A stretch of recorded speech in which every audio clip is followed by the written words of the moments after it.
आप सबके साथ भी ऐसा बहुत बार हुआ होगा।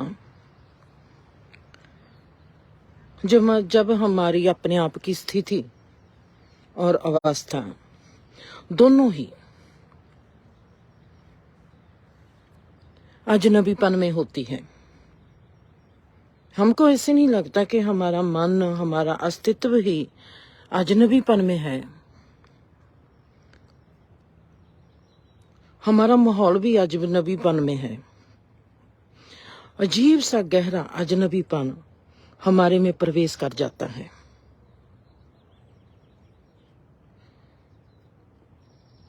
हमको समझ नहीं आती कि ये अजनबीपन कौन सा है, जिसका प्रभाव हमारे मन पर भी और हमारी आत्मा पर भी पड़ता है। बहुत ही गहरा भीतर हमारा एक यहाँ डिमेंशन बदलता है, जहां हम कहें कि हम इस विस्तार में और भी गहरे विराट होते जाते हैं। हमारी कॉन्शियस, हमारी होशमंदी किसी गहरे विस्तार को अपने आप में लपेट रही होती है।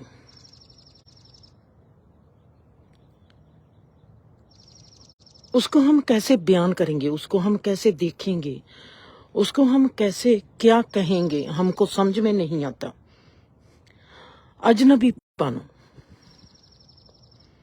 अजनबीपन से हमारा जीवन शुरुआत होता है, जिसको कहते हैं कि ये जीवन रहस्यवादी है। जीवन का रहस्य सदा ही अजनबीपन से शुरू होता है, जिसमें एक हैरानी भाव होता है, जिसको बयान करना मुश्किल हो जाता है। कॉन्शियस हमारी जो होशमंदी है, ये एक ऐसी चीज है जो हमारा गहरा अस्तित्व है। हमने होश में प्रवेश होना है। होश है असली अस्तित्व। होश में हमने प्रवेश होना है। हम कैसे होंगे? हमने होश में ही रहना है। होश में जो हमारा रूप, रंग, आकार है, ये खत्म हो जाएगा। अगर हम टोटली 100% होशमंद हो जाएंगे, हमको हमारा जो रूप है, रंग है, आकार है, बॉडी है, सब कुछ दिखाई देना बंद हो जाएगा। मुझको याद है कि मैं वैनकूवर से सरी से वैनकूवर की ओर जा रही थी, नंबर 1 हाईवे पर। जाते जाते ऐसे ही अचानक मेरे में अजनबीपन आता है और मेरे को मेरी बॉडी, पहले आले दुआले जो रुख थे वो दिखाई देना बंद हो जाते हैं। मैं अपनी कार को एक साइड पर लगाती हूँ। ये क्या हो गया? मैं हूं, पर रुख गायब होने शुरू हो गए। हौले हौले मेरे को मेरे हाथ गायब दिखाई देने लगे। स्टीयरिंग पर हाथ है, पर मेरी आंखों से हाथ मुझको दिखाई नहीं देते। हर चीज मेरे ही आगे अलोप होने लगी, पर मैं हूं। पर सब कुछ संसार जो है, कार में चला रही हूं, कार में मैं बैठी हूं, सब कुछ अलोप होने लगा, पर मैं हूं। मेरा होनापन इतना गहरा था, जो ये भी जानता था कि मैं कार में बैठी हूं और मेरे हाथ स्टीयरिंग पर है, पर संसार गायब हो गया।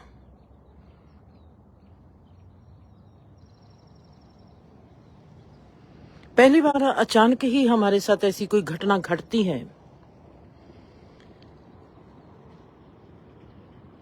हमारे में अजनबीपन आ जाएगा और हम इस चीज को समझ नहीं पाएंगे और हमको ऐसे लगेगा कि कहीं हम पागल तो नहीं हो रहे। ऐसे ही होता है जब इंसान मौत की तरफ जाता है। जैसे जैसे हम मौत में प्रवेश होते हैं, हमारा नाता जो है हमारे जिस्म से अलग होता जाता है। हम अपनी मौजूदगी में, अपने होश में प्रवेश होने लगते हैं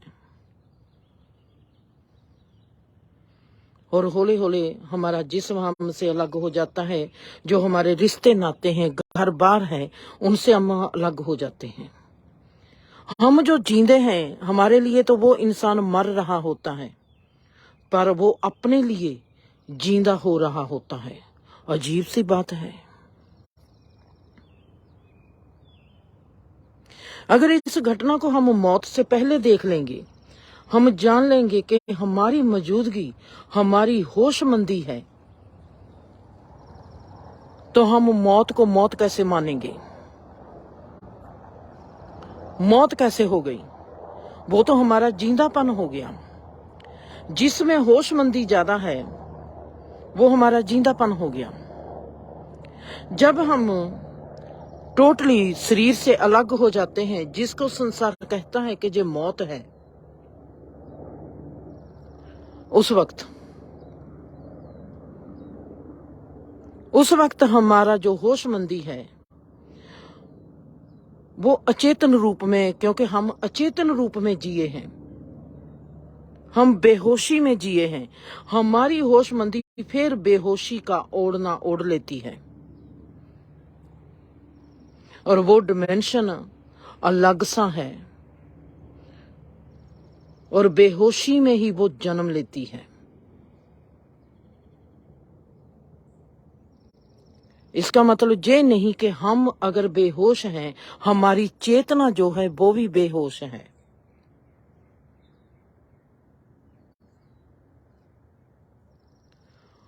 उस चेतना में खड़े हो जाना, चेतना है जो हमारी, वो है फुली हमारी होशमंदी।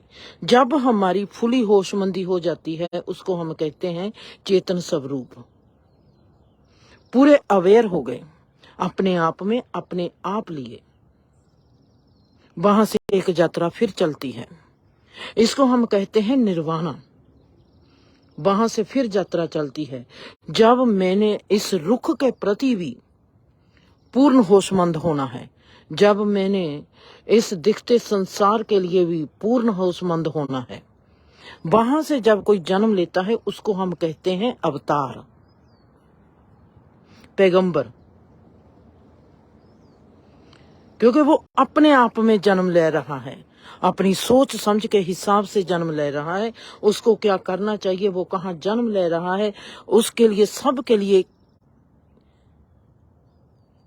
उसको क्या जरूरी है, उसका अपना एक्सपीरियंस वो कैसे करना चाहते हैं। कृष्णा को अगर पूर्ण अवतार कहा गया है,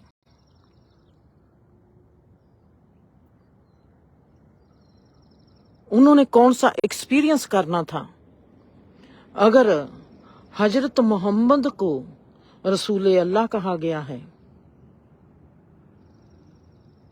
उन्होंने कौन सा अनुभव लेना था। और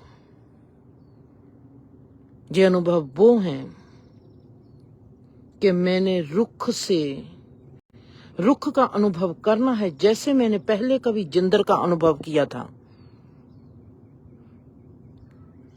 जिंदर का मैंने पूर्ण रूप में होशमंदी रूप देखा है। वो मेरा व्यक्तिगत मेरी पूर्ण होशमंदी है, वो है निर्वाणा, जिसको कहते हैं समाधि, जिसको कहते हैं फना होना।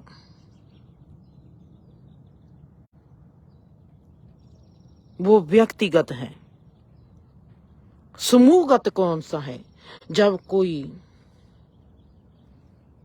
रुख को, कायनात को होशमंदी में अपने आप में समेटता है।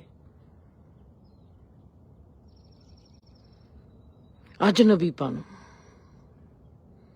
बहुत गहरा अजनबीपन।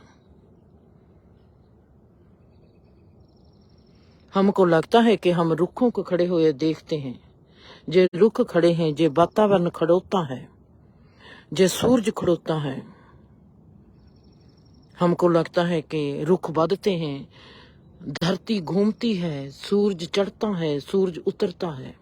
क्या वाकया ही ये सब कुछ हो रहा है? जहाँ जे खड़ा है हमारी चेतना, कभी उठती है, कभी जागती है। हर इंसान का चेतन का डिमेंशन, मौत का डिमेंशन, जिंदगी का डिमेंशन अलग है। घटनाएं वापरती हैं। घटनाएं कैसे वापरती हैं? घटनाएं कैसे तैयार हो जाती हैं? कहाँ पर जे मैंने सोचना है आज जिंदगी में कि मेरे साथ कोई घटना ना वापरे, मैंने इन घटनाओं के भीतर से नहीं गुजरना। Stop stop stop. मुझको मेरे 5 तत्वों के जो रूप रंग आकार हैं, जो उनका गुण स्वरूप है, जो उनका अवगुण स्वरूप है, मुझको उनके साथ डील करनी पड़ेगी। गुण रूप है जिनको हम डिवाइन गुण कहते हैं, अवगुण स्वरूप है जिसको हम भूचाल कहते हैं, क्रोध कहते हैं। क्रोध और तूफान में कोई फर्क नहीं है। तूफान कुदरत में आता है, क्रोध इंसान में आता है। जो व्यक्तिगत तूफान है उसको हम क्रोध कहते हैं, जो कुदरत में क्रोध है उसको हम तूफान कहते हैं। हमारे 5 तत्वों को हमारे ही भीतर बैलेंस करना।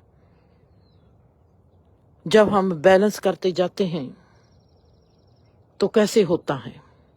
कोई इंसान हमारी जिंदगी में गलत आ जाता है, अगर कोई इंसान हमारी जिंदगी में सही आ जाता है, वो हमारी धारणा है कि वो गलत है, वो हमारी धारणा है कि वो सही है। हमने किसी को कैसे देखना है, हमने किसी को कैसे लेना है, हमको देखना पड़ेगा।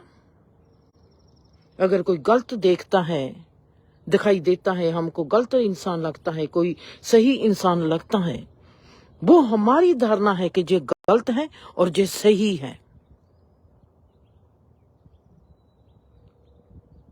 हम 5 तत्व को ध्यान में रखकर अगर बात करेंगे तो हमारे में एक अजनबीपन फिर आएगा।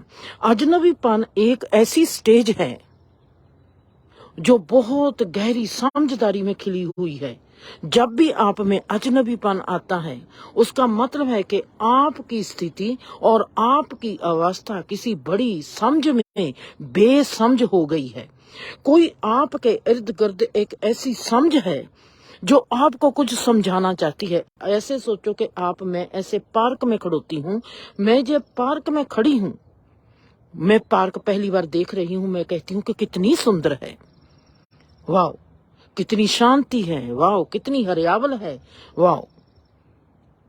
अजनबीपन ऐसी ही पार्क है जो समझदारी की है। वहां पर कोई हरियावल नहीं है, वहां पर कोई रुख नहीं है, वहां पर कोई महक नहीं है, वहां पर है एक समझदार, एक समझ आले दाले आपका, एक गहरी समझ जिंदगी की आपके आले दुआले खिल रही हुई है। वो गहरी समझ आपको कुछ समझाना चाहती है, आप उस गहरी समझ को समझना चाहते हो। पार्क में हम जाते हैं, पार्क में हमको अच्छा लगता है, माहौल अच्छा लगता है, रुख अच्छे लगते हैं, हरियावल अच्छी लगती है, जिस सुंदरता है।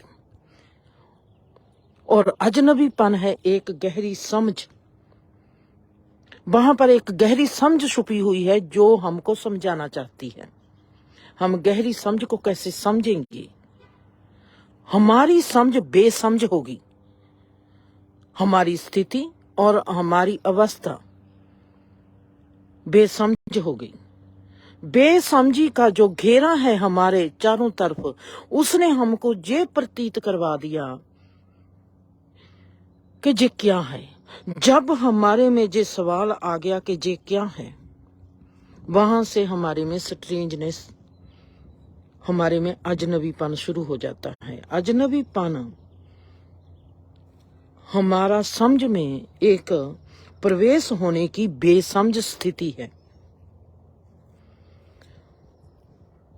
आज मेरे आले दुआले बहुत ही बड़े घेरे में ऐसा ही अजनबी घेरा है जो शुरू हुआ है 4:30 बजे से। मैं किसी की तरफ भी जाती हूँ, किसी की तरफ भी सोचती हूँ, मुझको उसकी बर्बादी या मुझको उसकी आबादी दिखाई देती है। जैसे मैं किसी को, मैं देखती हूँ अरियाना को, अरियाना मेरे आगे आती हैं और मैं देखती हूँ कि ये अरियाना कहाँ खड़ोती है। अरियाना तो एक आबादी में खड़ोती है। मैं देखती हूँ डेवी, डेवी कहाँ खड़ोता है, डेवी एक बर्बादी में खड़ोता है। मैं कहाँ खड़ोती हूँ, मैं एक बर्बादी में खड़ोती हूँ। मोनिका कहाँ खड़ोती है, एक आबादी में खड़ोती है। ये जो मुझको इस स्ट्रेंजनेस में, इस अजनबीपन में आबादी और बर्बादी दिखाई देती है, ये क्या है?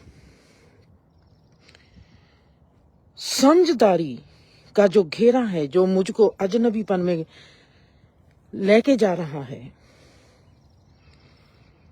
वो मुझको क्या सिखाता है और मुझको क्या दिखाना चाहता है। बड़ा ही ससोपंज वाला माहौल है मेरे दिमाग का, मेरे अस्तित्व का। दिमाग पर इसका क्या फर्क पड़ता है? दिमाग है हमारी 5 तत्वों को समझने की एक मशीन। मेरे दिमाग पर जरूर इसका असर पड़ता है। दिमाग के जो कई ऐसे बिंदु हैं जिनकी समझ आज तक ना डॉक्टरों को ना साइंस को किसी को समझ नहीं लगी, वो हमारे ऐसे ही जिस्म में पड़े हैं, दिमाग के हिस्से में पड़े हैं, जिनको अभी तक हमारे जिस्म के किसी चीज ने भी टच नहीं किया। वो एक्टिव नहीं होते। अगर आज का ये अजनबीपन मेरा किसी ऐसे बिंदु को एक्टिव करेगा जो अब तक एक्टिव नहीं हुआ, मैं कौन से डिमेंशन में चली जाऊंगी और वहां कौन सा डिमेंशन होगा। हमारे ही सर के भीतर, हमारे ही दिमाग में ये तमाम कायनात छुपी हुई है, वो एक्टिव नहीं हुई। एक्टिव होने का सबसे अच्छा है जब हम अजनबी भाव से गिर जाते हैं, वहां पर एक डिमेंशन समझ का खुलता है। बहुत से लोग हैं जो मेरे से पूछते भी थे कि ये अजनबीपन जो आ जाता है ये क्या होता है। अजनबीपन समझ है, एक नए डिमेंशन की ओर मार्ग दिखाती है और नए डिमेंशन का एक रास्ता है जिसमें हमने दाखिल होना होता है। मैं देखती हूँ मेरे जिस्म पर क्या असर पड़ता है, मेरे दिमाग में क्या असर पड़ता है। मेरा दिमाग बहुत ही खारिश होती है, दिल करता है सिर को ऐसे हिला दूं कि जे मेरे साथ रहे ही ना।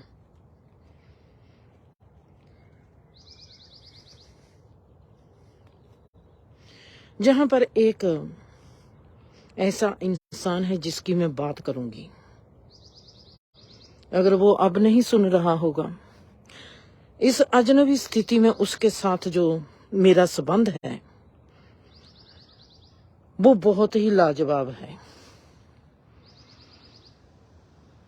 मैं देखती हूँ कि उसके साथ मेरा क्यों ऐसा संबंध है। शायद वो बाद में सुने, शायद वो कल को सुने, शायद वो परसों को सुने। इतना मुझको पता है कि वो समझ जाएगा कि ये मेरी बात कर रहे हैं।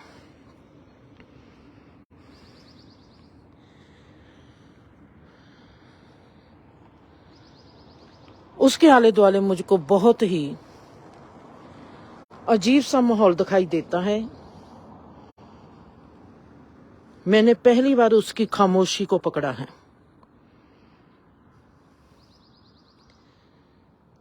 उसकी खामोशी बहुत गहरी है।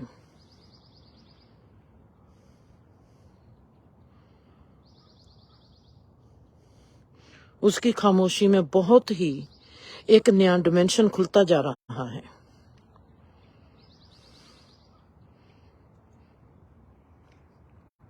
मेरा जीवन उसके साथ मिलना चाहता है।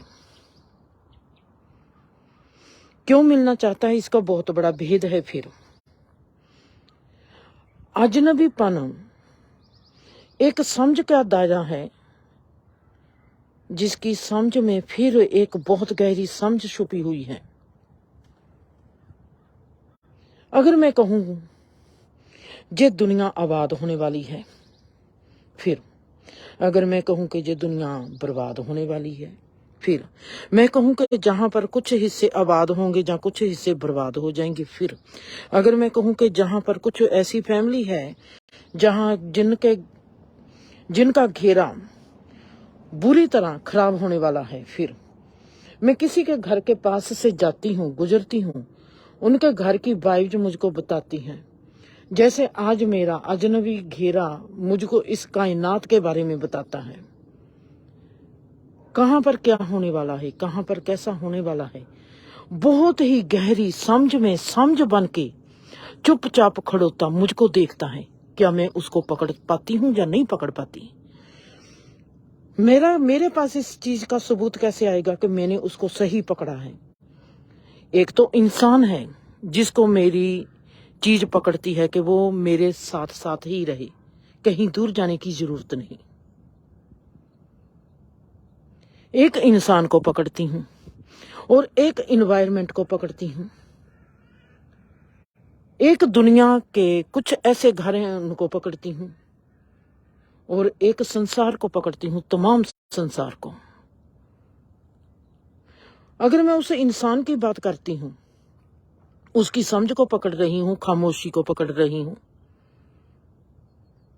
अगर मैं किसी के घर के पास से गुजरती हूँ, उनके घर में कैसी समझ है उसको पकड़ती हूँ। अगर मैं इस इन्वायरमेंट को देखती हूँ, इस इन्वायरमेंट में कौन सी समझ आज चल रही है उसको पकड़ती हूँ। क्या उसको बदल सकती हूँ? वो बदली हुई बदल सकती है या नहीं बदल सकती? वो ही सवाल सेम अगर मैंने जो 2 दिन पहले किया है, अगर मैं बापूजी के पास 3 बजे के बाद पहुंचती, फिर क्या बापूजी बच जाते? क्योंकि मैंने देखा है बापूजी ने 2:45 पर मर जाना है। मैं उनके पास हूं, पर जे अगर मैं कह देती कि मैंने तो जाना ही नहीं, क्योंकि मैं वहां पर 10 बजे से बैठी घर में सोच रही हूं मैंने जाना नहीं, मैं चली गई तो बापूजी मरना शुरू कर देंगे। साथ मेरे पास वक्त भी आता है कि 2:45 पर बापूजी मरेंगे। अगर मैं सोच ही लेती वहां पर कि मैंने जाना ही नहीं, तो क्या बापूजी मरते? जब मेरा हैव टू हैव था, मैं वहां पर चली ही जाना था।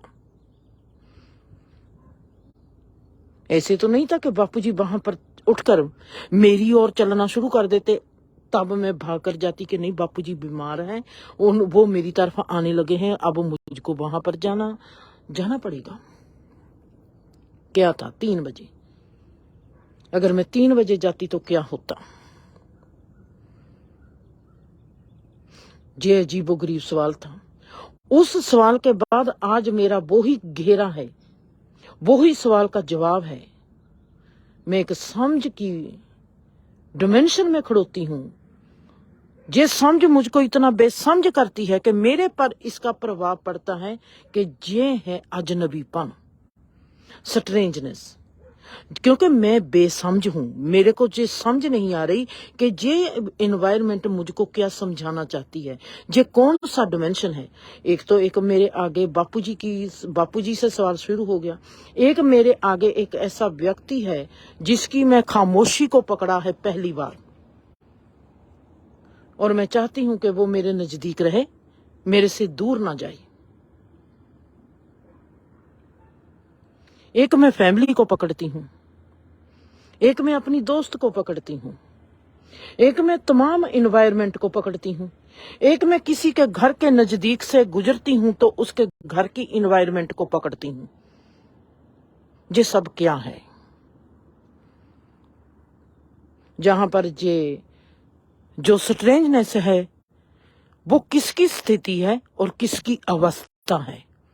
जहां पर जो मैं हूं, मैं किसकी स्थिति हूं और मैं किसकी अवस्था हूं।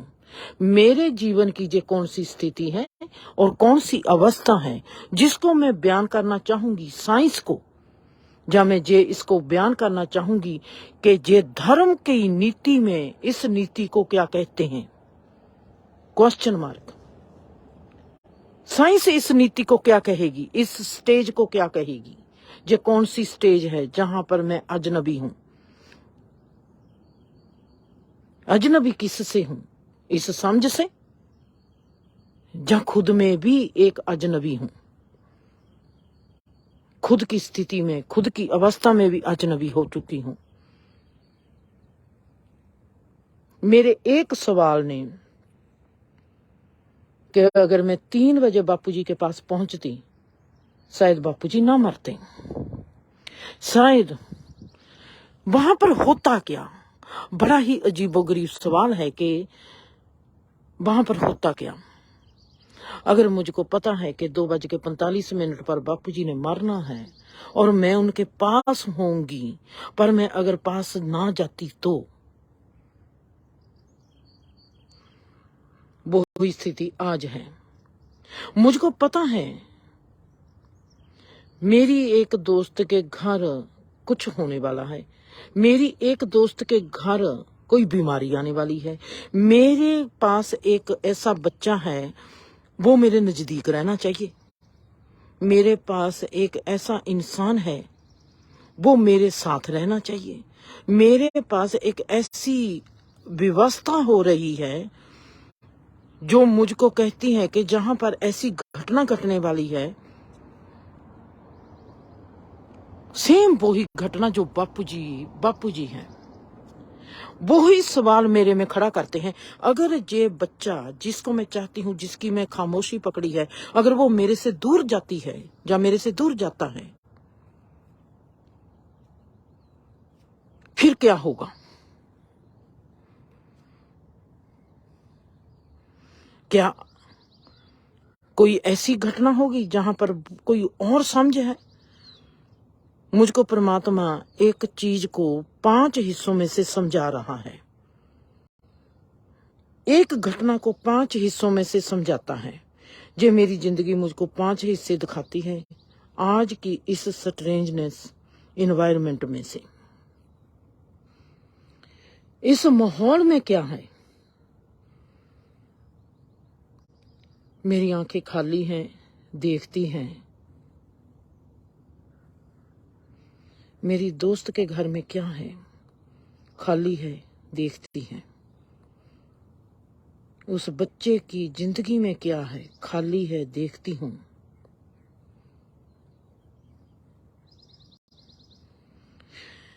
इतनी हैरानी में हूं, मैं इस समझ को आपको कैसे समझाऊं। आज तक हमारे पढ़े हुए धार्मिक ग्रंथ, मैंने कभी किसी में कोई चीज देखी नहीं। हाँ, वेदों में लिखा गया,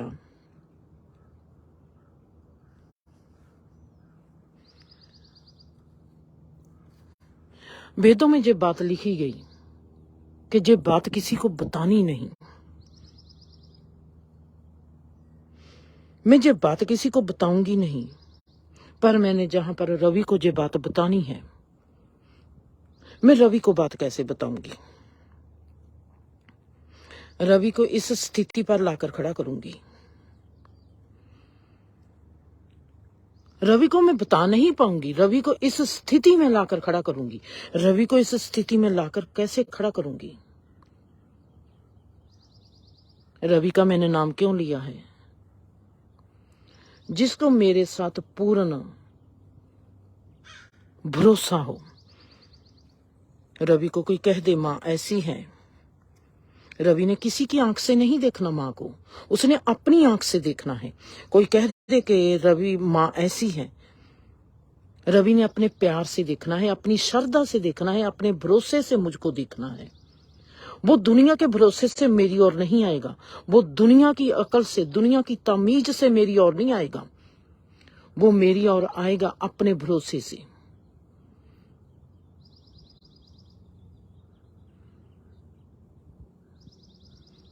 जब कोई ऐसा इंसान अपने भरोसे से, अपनी मर्जी से, अपने सोच के हिसाब से ही किसी को अपनाता है, जिसको जीवन का कोई भी मूल अंक चेंज नहीं कर पाता, ऐसे इंसान को जहां पर अगर मैं इस स्थान पर खड़ा कर सकती हूं मेरे जीवन में, वो है रवि।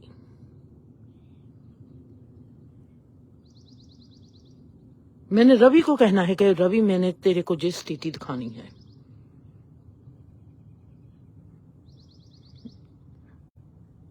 रवि को जो स्थिति दिखाने मुझको आसानी होगी। अरियाना के साथ भी मुझको 2 स्टेप चलना पड़ेगा। 2 स्टेप चल के मैं अरियाना को जहां पर लेके आ सकती हूं, पर रवि को मेरे साथ 2 स्टेप चलना नहीं पड़ेगा। मैंने सिर्फ रवि को कहना है कि रवि, मैंने तो आपको जो स्थिति दिखानी है, और रवि आकर खड़ा हो जाएगा। संपूर्ण भरोसा, संपूर्ण श्रद्धा, संपूर्ण प्यार।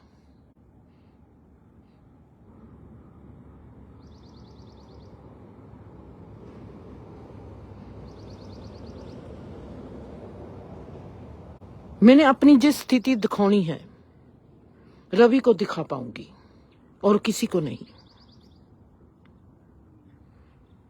मेरी स्थिति को समझेगा कौन सबसे ज्यादा? मोनिका, देवी, अरियाना, दर्शन।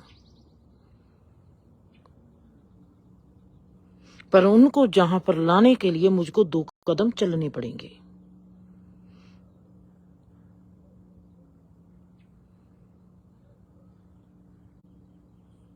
वेदों में लिखा है कि हमने ये बात किसी को बतानी नहीं,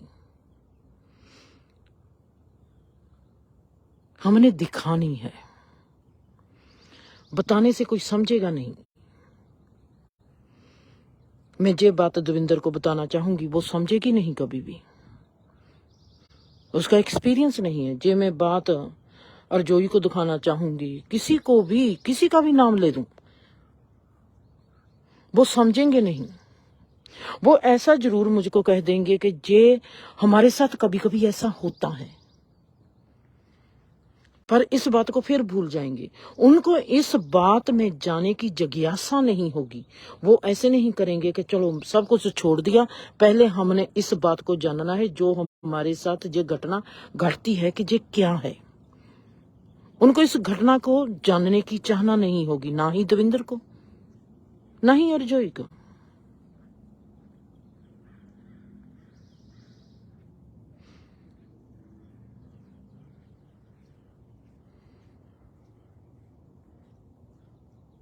रवि को जानने की चाहना नहीं होगी, पर वो सब कुछ छोड़कर वहां पर आ जाएगा कि मेरे को कहा गया है और मैंने आना है।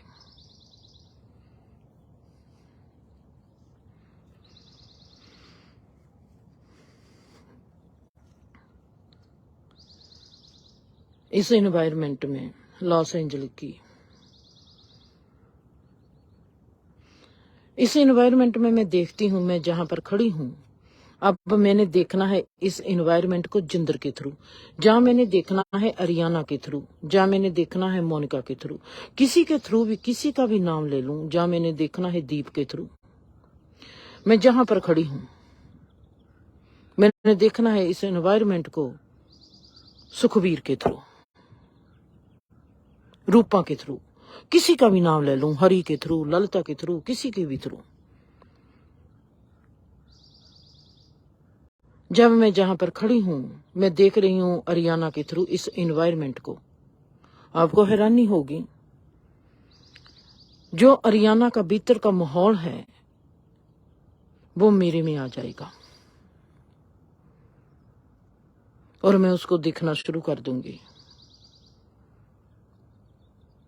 मेरा दिमाग इस वक्त इतनी खारस में है, जैसे मेरे दिमाग में कुछ इतना सेंसिटिव है, जैसे कि मेरे दिमाग का जो बोर्ड है, कह दूं कि वो हिल रहा है। अजीब सा मेरे आले दुआले माहौल है।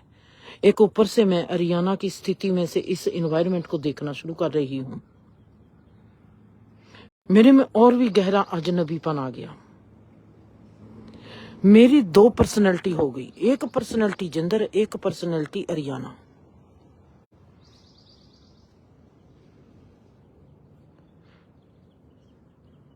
आज तक कुछ लोग हैं जो कहते हैं हम भूत में भरोसा करते हैं, कुछ लोग ऐसे हैं कि कहते हैं कि हम भूत में भरोसा नहीं करते, कुछ लोग कहते हैं कि हम तंत्र विद्या में भरोसा करते हैं, और कुछ लोग कहते हैं कि हम तंत्र विद्या में भरोसा नहीं करते। कुछ कहते हैं कि हम परमात्मा में भरोसा करते हैं, और कुछ कहते हैं कि हम परमात्मा में भरोसा नहीं करते। कुछ कहते हैं कि ये संसार बस ऐसा ही है, साइंस इसको और तरह से देखती है, धर्म इसको और तरह से देखता है। धर्म इसको बनाता है सब्जेक्ट और साइंस इसको बनाती है ऑब्जेक्ट। दोनों खड़े हैं एक ही स्थिति में और दोनों देखते हैं। अब मेरे में ये दोनों ही है, मैं ही अरियाना हूं।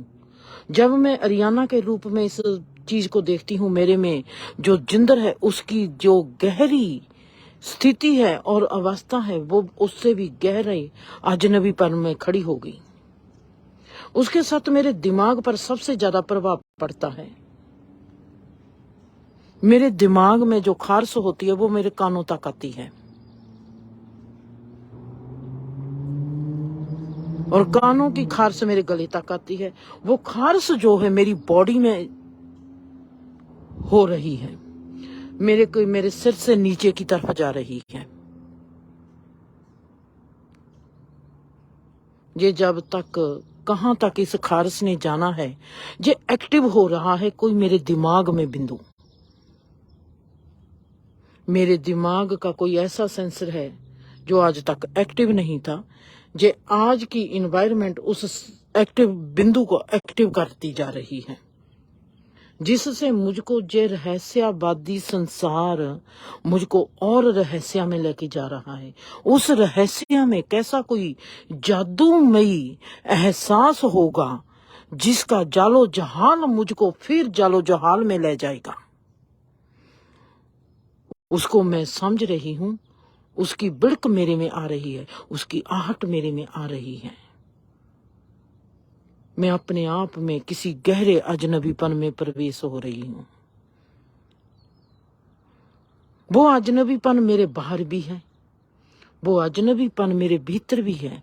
वो अजनबीपन शुरू हुआ है मेरे दिमाग के किसी केंद्र से। ये दिमाग क्या है? ये दिमाग में हमारे में कैसे सेंसर जुड़े हुए हैं जो हमारे जिस्म से लेकर बाहर सितारों मंडलों के पार तक जाते हैं। जहां पर मैं फिर बात करती हूं, मैं देखती हूं अपनी एक दोस्त की ओर, रूपा की ओर। रूपा के आले दुआले मुझको चीज दिखाई देती है, उसका ऑरा ऐसा है, उसमें आबादी है या उसमें बर्बादी है। मैं वहीं पर रुक जाती हूं। चीज सब दिखाई देती है, मेरा बयान करने का तरीका आपको कुछ समझा जाएगा या कुछ आपको बेसमझ कर जाएगा। जितना हम इस कायनात को समझते हैं, जितना हम इस कायनात को जानने लगते हैं, हमारे में चुप आती जाती है। मेरे आगे कोई इंसान मैं देखती हूँ कि वो सड़क पर चलता जाता है, और मैं देखती हूँ कि वहां से कोई ऐसी कार आएगी या ऐसा कोई ट्रक आएगा, उसको कुचल कर चला जाएगा और वो मर जाएगा। क्या मैं उसको भागकर बचाऊंगी या नहीं बचाऊंगी? अगर मैं आत्मिक लेवल पर हूं, इस कायनात को समझती हूं, मैं कभी भी बचाऊंगी नहीं। अगर मैं मानसिक लेवल पर हूं, 8 सिद्धि में हूं, तो मैं बचाऊंगी। ऐसा क्यों है? अगर मैं बचाती हूं, उसका उपाय करती हूं, अगर मैं उसको कुछ कहती हूं,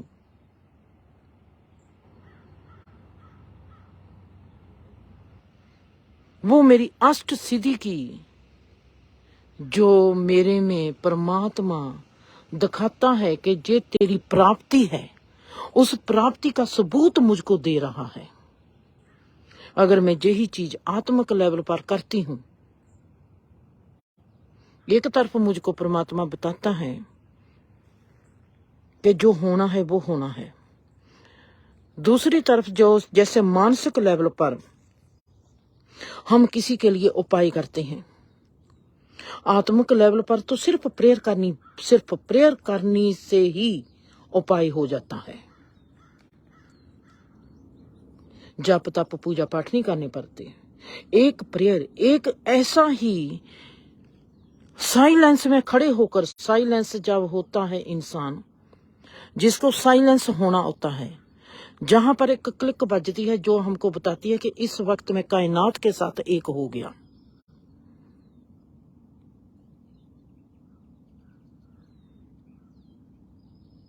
क्लिक बजती है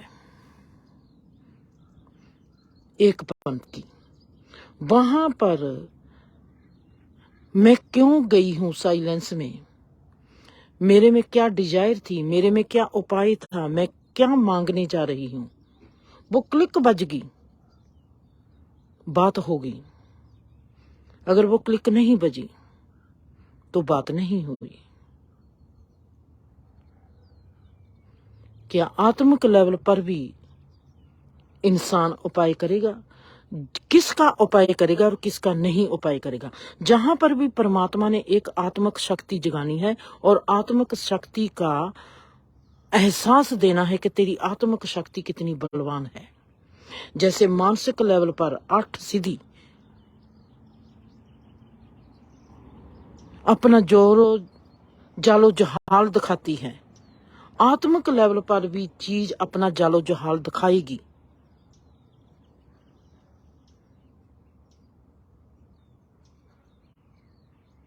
अजीब सी अवस्था है,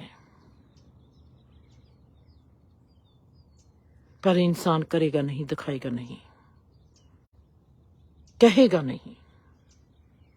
वो जो होता है उसको होने देता है।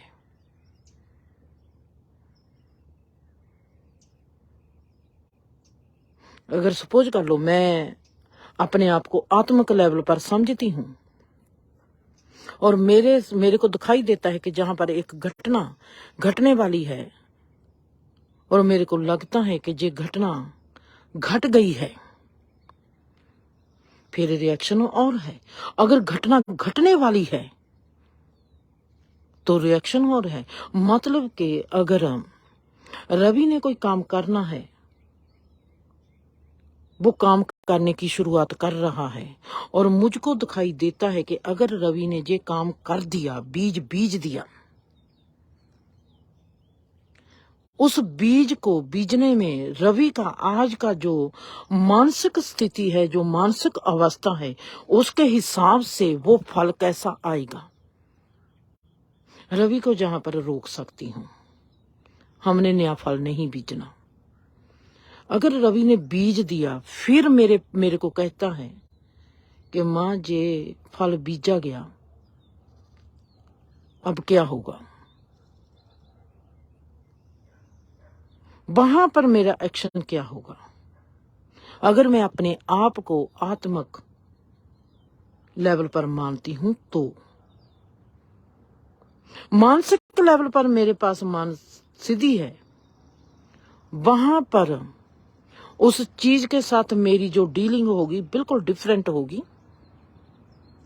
क्योंकि मानसिक लेवल हमारे आत्मिक लेवल को बलवान बनाने के लिए होता है और वहां पर इंसान करेगा ही करेगा। हम सबको मानसिक लेवल वाला इंसान, जैसे मैंने 3-4 बार कह चुकी हूं, मानसिक लेवल वाला इंसान हमको ज्यादा बलशाली दिखाई देगा। आत्मिक लेवल का जो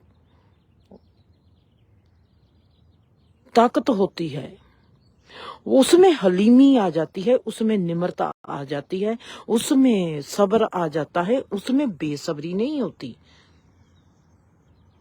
उसमें कोमलता आ जाती है। कोमल जब चीज हो जाती है, कोई चीज सख्त है, जब उसमें कोमलता आ जाती है वो अपने सही रूप में, अपने गुण रूप में प्रवेश हो जाती है, क्योंकि उसमें अब दोनों चीजों हैं, सख्ताई भी है और कोमलता भी है।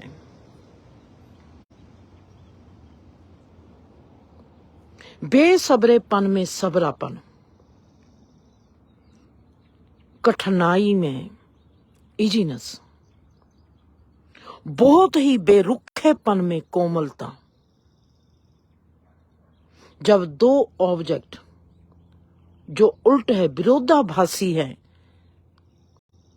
उन दोनों का सुमेल हो जाता है, वहां चीज संपूर्ण हो जाती है। यह है कायनात की एक विरोधाभासी रहस्यमय स्टेज। हर जीव में, हर हिस्से में, हर डिमेंशन में।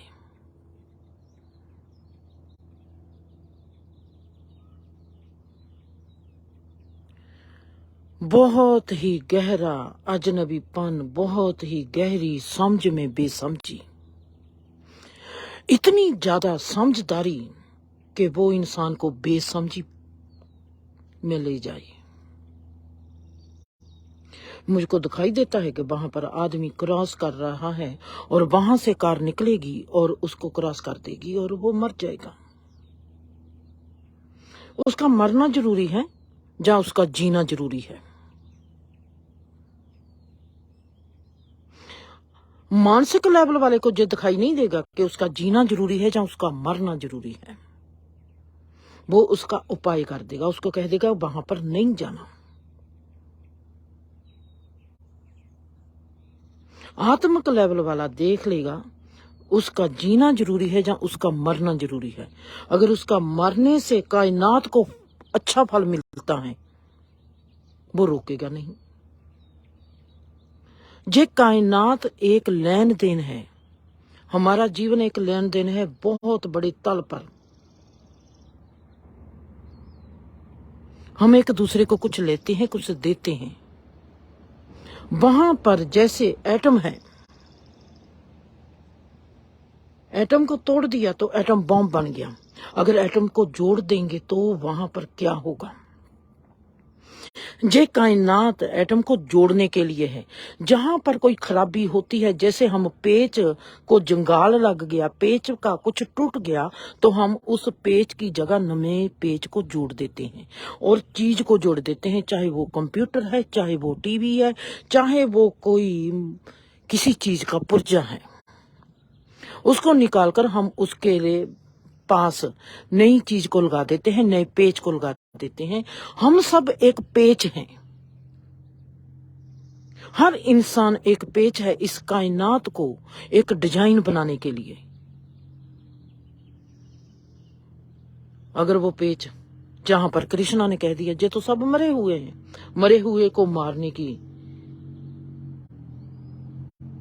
तुझको तकलीफ क्या?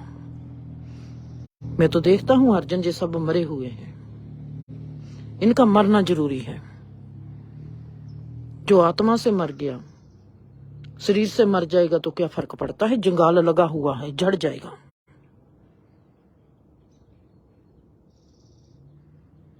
हम सब पेच हैं, किसी को जंगाल लगा है, किसी का कोई कॉर्नर टूटा है जो काम नहीं आएगा।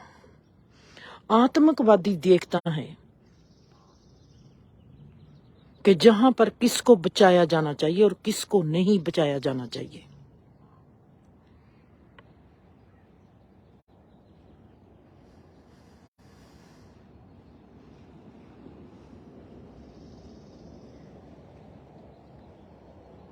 बहुत आले दाले मेरे इतनी मिस्ट्री है, मैं बता नहीं सकती। इतना अजनबीपन है, मैं बता नहीं सकती। उसकी जो समझ है मेरे में आती जा रही है। जैसे मैंने कहा कि किसी का कोई दोस्त है मेरे को, इससे लगता है कि उसके आले दाले बर्बादी है। कोई दोस्त ऐसी है जिसके आले दाले मुझको आबादी लगती है। कोई ऐसा है जिसके आले दुआले मुझको लगता है कि इससे मैं परे हो जाऊं। कोई ऐसी है कि ऐसा है कि जिसके आले दुआले मुझको लगता है कि वो मेरे नजदीक होना चाहिए। क्यों बता पाती नहीं? भरोसा चाहिए जब हम कहीं पर भी रिलेशन बनता है हमारा, वो भरोसे की बिना पर होता है। इंसान डिसीजन सदा गलत लेता है। जिसको छोड़ना चाहिए उसको छोड़ता नहीं, जिसको नहीं छोड़ना चाहिए उसको छोड़ देता है। चाहे वो इंसान है, चाहे वो पैसा है।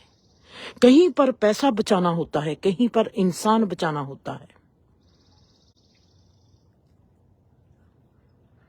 कहीं पर एक को छोड़ना होता है, दूसरे को पकड़ना होता है। हमारे में जंगाल कैसे लगता है? जब हम गलत डिसीजन लेते हैं, हमारे में हमारा कोई ना कोई कॉर्नर कैसे टूट जाता है। जब हम गलत डिसीजन लेते हैं। रवि से मेरा, मैं ऐसा नहीं कहती इस जन्म का प्यार है, जन्मों का प्यार है। वो कहीं आज इस जीवन में टूटा फूटा सा है, सिर्फ गलत डिसीजन के कारण। मैं नहीं उसको कहूंगी कि तुमने गलत डिसीजन क्यों लिया, सुनाऊंगी जरूर जे तुम क्या करते हो, पर कहूंगी नहीं। सुनाने का मतलब ये है कि मैं हथौड़ा मारती हूं कि शायद जे पेच काम आ जाए, जे सही चीज पर अड़ जाए। हमने सदा डिसीजन गलत लिए हैं। जब हम डिसीजन गलत लेते हैं तो हम जो पेच हैं हमारे में जंगाल लग जाता है। जंगाल जो है मतलब कि जो पेच है, लोहा है, वो झड़ने लगता है। पानी को जलजला लगेगा, जंगाल को, लोहे को जंगाल लगेगा। ऐसे ही है हमारे भीतर जो बीमारी लगती है वो हमारे को गलाने लगती है। जो कैंसर है ये हमारे जिस्म को गलाता है, गलने लगता है। चीज गलती कब है? जब उसमें एसिड ज्यादा हो जाती है, चाहे वो जिस्म के बाहर है, चाहे वो जिस्म के भीतर है। हमारे में एसिड कहाँ से पैदा होती है? जब हम टेंशन में ज्यादा रहते हैं। जितनी हमारे में टेंशन होगी, भाग दौड़ होगी, वैसा ही हमारे में एसिड काम करेगा। टेंशन जो है, जो हमारे भीतर शरीर के एसिड बनाती है। टेंशन से एसिड क्यों? जो भीतर की ऑटोबायोग्राफी है हमारे जिस्म की, वही ऑटोबायोग्राफी है हमारे ब्रह्मांड की। जिस्म की ऑटोबायोग्राफी समझनी है तो ब्रह्मांड की को समझ लो। ब्रह्मांड की समझ आती है तो जिस्म की खुद ब खुद समझ आ जाएगी। वो ही चीज है, एक बहुत बड़ी मात्रा में है, एक बहुत छोटी मात्रा में है। हमने कैसे देखना है, कैसे समझना है। आज की जी बात कह के समाप्त करती हूं। ये जो अजनबी भाव है, ये एक ऐसी समझ है। अगर मेरे पास एक अजनबी लड़की आती है जिसको मैं जानती नहीं, और एक है मेरे पास अरियाना, दोनों को जरूरत है। और मैं देखती हूं कि अजनबी लड़की को बचाना, उसकी हेल्प करनी ज्यादा जरूरी है।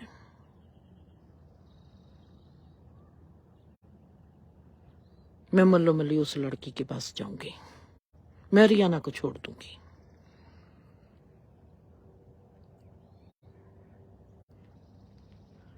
जहां तक मेरा ख्याल है, मेरे दोस्त भी करेंगे, अपनी बेटी को बचाएंगे, दूसरी बेटी को छोड़ देंगे। मैं ऐसा कभी भी नहीं कर पाऊंगी। मैं रियाना को छोड़ दूंगी, मैं दूसरी बेटी को बचाऊंगी, क्योंकि मेरे में वो भाव नहीं है कि अरियाना मेरी है, वो दूसरी है। मेरे में यही भाव है, अरियाना भी खुदा की है, वो भी खुदा की है। आज परमात्मा ने मेरे आगे 2 बच्चों को खड़ा किया है। उन 2 बच्चों में से जिसको ज्यादा जरूरत है मेरी, मैं उसके साथ खड़ा हो जाऊंगी, क्योंकि अजनबी भाव ने मुझको एक समझ दी है। अगर इस अजनबी भाव में वो बेटी, अरियाना बेटी, सोच लेती हूँ और जो ही है वो बेटी, अर्जुई का मैंने नाम इसलिए नहीं लिया क्योंकि मैं जानती हूँ, दीप का नाम मैंने इसलिए नहीं लिया कि मैं जानती हूँ वो अजनबी है, मैं उसको जानती ही नहीं, मैंने उसको देखा ही नहीं। उस अजनबी के साथ परमात्मा का मेरा आज का जैसा स्वभाव है, मेरा आज का जैसा लाइफ है, डिमेंशन है, मैं उसके साथ खड़ा हो जाऊंगी। मैं आप सब लोगों को गलत दिखाई दूंगी,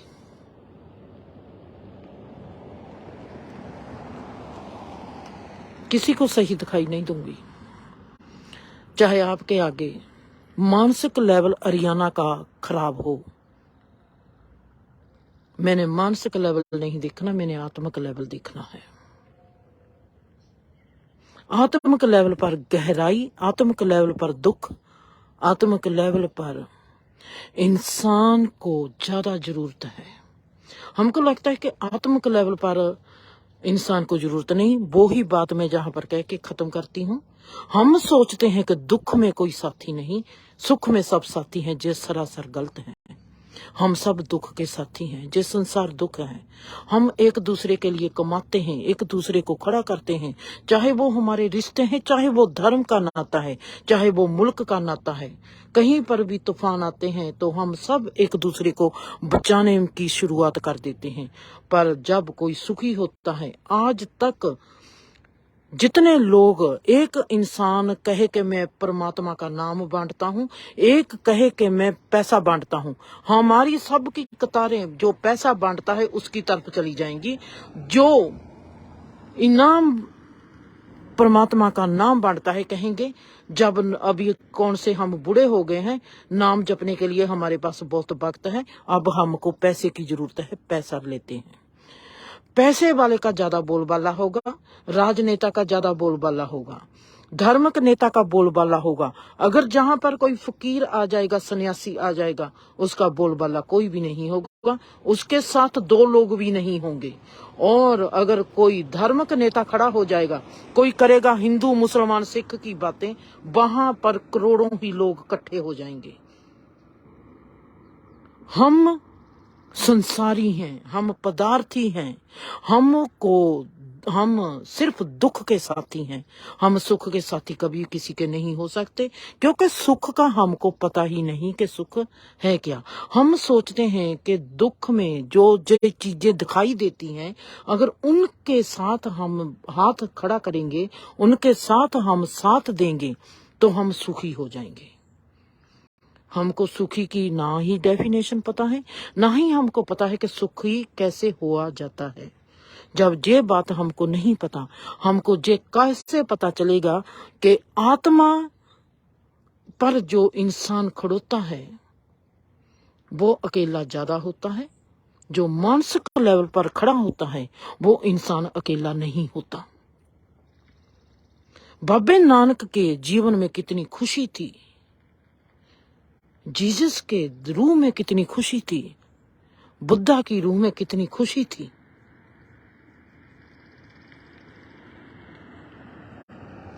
आज उनके बोलबाले हैं। ऐसे इंसान की अहमियत मरने के बाद खिलती है। यह ला जीते जी उसमें खिलावट नहीं आएगी। जीते जी खिलावट आती है मौसमी फूलों में। मौसमी फूलों की रंगत तो बहुत ही ज्यादा गहरी होती है। जो सदाबहार फूल होते हैं वो किसी कॉर्नर में, किसी जंगल में उगे हुए होते हैं। कभी कभार किसी की नजर पड़ती है, जब वो उसकी नजर पड़ती है कभी कभार किसी की, फिर वो वहां पर उठा कर लाके आता है। फिर वो कहता है कि ये तो ऐसी जड़ी बूटी है जिसके साथ हमारे इस रोग को हम दूर कर सकते हैं।